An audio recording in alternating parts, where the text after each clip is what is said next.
यदि मृत्यु से भी अधिक क्रूर कोई चीज हो सकती है तो वह है अपने हृदय में झूठी आशा को पोषित करना, ताकि अंत में वे आपको कुचलते हुए देख सकें। आपने YouTube पर ऐसे वीडियो देखे होंगे या किताबें पढ़ी होंगी जो आपको अपने जीवन को रोमांटिक बनाने के लिए प्रोत्साहित करती है ना?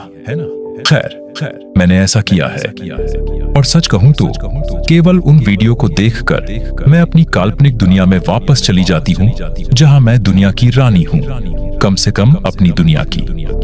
अपने जीवन को रोमांटिक बनाने के बारे में कल्पना करने के बाद मुझे अपनी नसों में एक अलग तरह की एड्रेनालाइन रश महसूस होती थी, जिसे मैं शब्दों में बयान नहीं कर सकती। आप सोच रहे होंगे कि अगर आपको जीवन को रोमांटिक बनाने की अवधारणा पसंद है तो आप मुझे इस पर विश्वास करने से क्यों रोक रही है?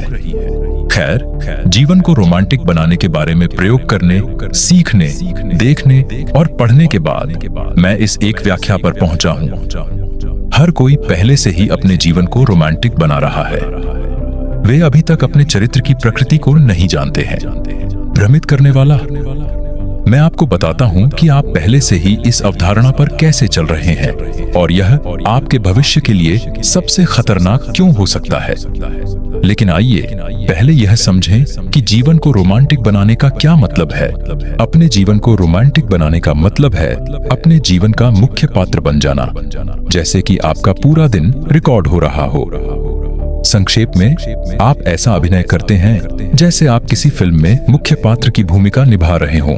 लेकिन बात यह है, सचेतन रूप से या अचेतन रूप से हम सभी फिल्म के पात्र जैसा ही व्यवहार करते हैं। किसी भी आम फिल्म में कहानी एक लड़की और एक लड़के से शुरू होती है।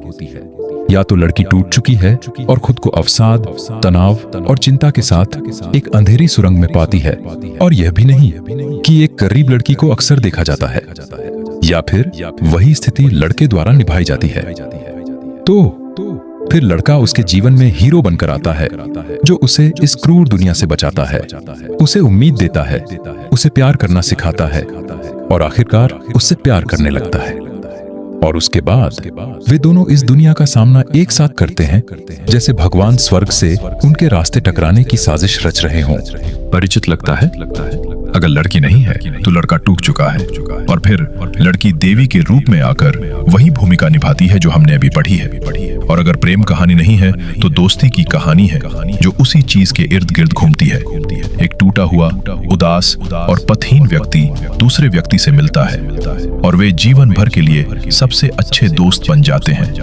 अधिकांश फिल्में, वेब सीरीज, किताबें एक ही कथानक के इर्द गिर्द घूमती हैं, जहां एक टूट जाता है और दूसरा मार्गदर्शक देवदूत के रूप में आता है, जिसे मैं अच्छा नाटक कहना पसंद करता हूं। अब समस्या यह है कि आप और मेरे जैसे लोग बचपन से ही इस तरह की जीवन की घटनाओं को देखते, सुनते, पढ़ते आए कि अवचेतन रूप से हमने ये विश्वास बना लिया है कि एक दिन कोई आपको बचाने आएगा, आपको बचाएगा, या यूं कहें कि आपसे प्यार करने लगेगा।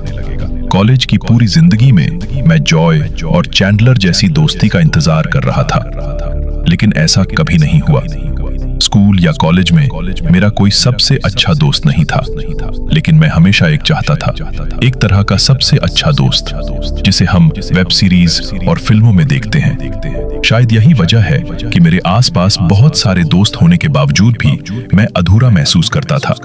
हालांकि अगर मैं समय में पीछे जाकर दुनिया को एक नए नजरिए या परिपक्व नजरिए से देखूं, तो मैं एक छोटी लड़की को उसी टेडी बियर की चाहत करते हुए देख सकता हूं जिसे उसने किसी फिल्म में देखा था। तो फिर इसमें गलत क्या है? खैर, आपकी कल्पना आपकी वास्तविकता को आकार देती है, और आप यहाँ हैं, वहाँ बैठे हुए सोच रहे हैं कि आप कितने टूट चुके हो सकते हैं, और फिर कैसे एक परी जैसा व्यक्ति आपको बचाने के लिए आएगा। इसके साथ समस्या ये है कि आप यह मानने का चुनाव करते हैं कि आप अपने जीवन को अकेले बदलने के लिए पर्याप्त नहीं है। आप अपनी उम्मीद किसी ऐसे व्यक्ति पर टिकाते हैं जो मौजूद ही नहीं है, और यही कारण है कि जब चीजें आपकी कल्पना के अनुसार नहीं होती हैं, तो आप और भी अकेला महसूस करने लगते हैं, जैसे कि आपके पास कुछ था लेकिन आपने उसे खो दिया। अगर आपने अपने मन में कोई काल्पनिक दोस्त बनाया है जिसके बारे में आपको लगता है कि वह हकीकत में बदल जाएगा, तो मैं कहूंगा, खुद को धोखा मत दीजिए। कोई भी आपको बचाने या आपको हंसाने या आपके साथ दुनिया भर की यात्रा करने नहीं आ रहा है जैसा कि फिल्म में होता है। जीवन कोई फिल्म नहीं है। अपनी खुद की उम्मीदों से आगे बढ़िए या उन्हें टूटते हुए देखने के लिए तैयार हो जाइए। ये मानना कि किसी दिन आपको ऐसे बेहतरीन दोस्त मिलेंगे जो आपकी आत्मा का हिस्सा बन जाएंगे, आपकी उम्मीदों का कब्रिस्तान बनाने जैसा है। जितना ज्यादा आप नए दोस्त बनाने पर ध्यान देंगे, उतना ही ज्यादा दुख होगा। आप ये सोचकर और भी ज्यादा अकेला महसूस करेंगे कि आपके पास कुछ हो सकता था, लेकिन आपके पास नहीं है। आपको किसी ऐसे व्यक्ति के खोने का शोक मनाना होगा जो पहले कभी आपके पास नहीं था। मैं ये नहीं कह रहा हूँ कि आप नए लोगों से नहीं मिलेंगे या आप नए दोस्त नहीं बना पाएंगे। मैंने कॉलेज के बाद इंस्टाग्राम के जरिए कुछ अच्छे दोस्त बनाए, लेकिन इस बारे में एक कठोर सच्चाई ये है कि एक निश्चित उम्र के बाद आप सोल फ्रेंड्स नहीं बना पाते। आप बस लोगों से मिलते हैं, जरूरत पड़ने पर एक दूसरे की मदद करते हैं और एक दूसरे के साथ अच्छा व्यवहार करते हैं ताकि आपके नेटवर्क में अच्छे लोग हों। एक कंटेंट क्रिएटर के तौर पर मैं बहुत से लोगों से मिलता हूं, लेकिन मुझे अंत में पता चलता है कि वे और मैं नेटवर्किंग के लिए एक दूसरे के संपर्क में हैं। कॉलेज के बाद आप दोस्त नहीं बनाते, आप बस नेटवर्क बनाते हैं।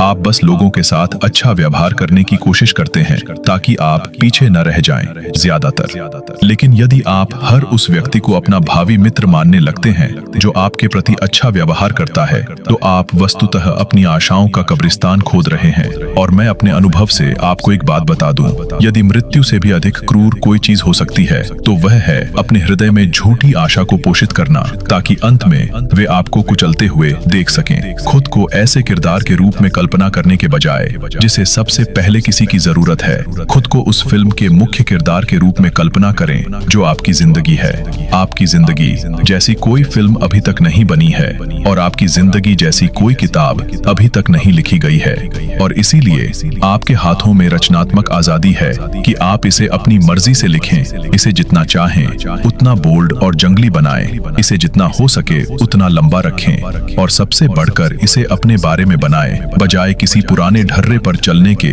जो आपको सशक्त नहीं बनाता। आप अपनी जिंदगी में पीड़ित की भूमिका नहीं निभाना चाहते। आप खुद को किसी ऐसे व्यक्ति के लिए रोते हुए नहीं देखना चाहते जो आपके पास कभी था ही नहीं। आप अपने किरदार को पीड़ित नहीं बनाना चाहते, या आप ऐसा करते हैं?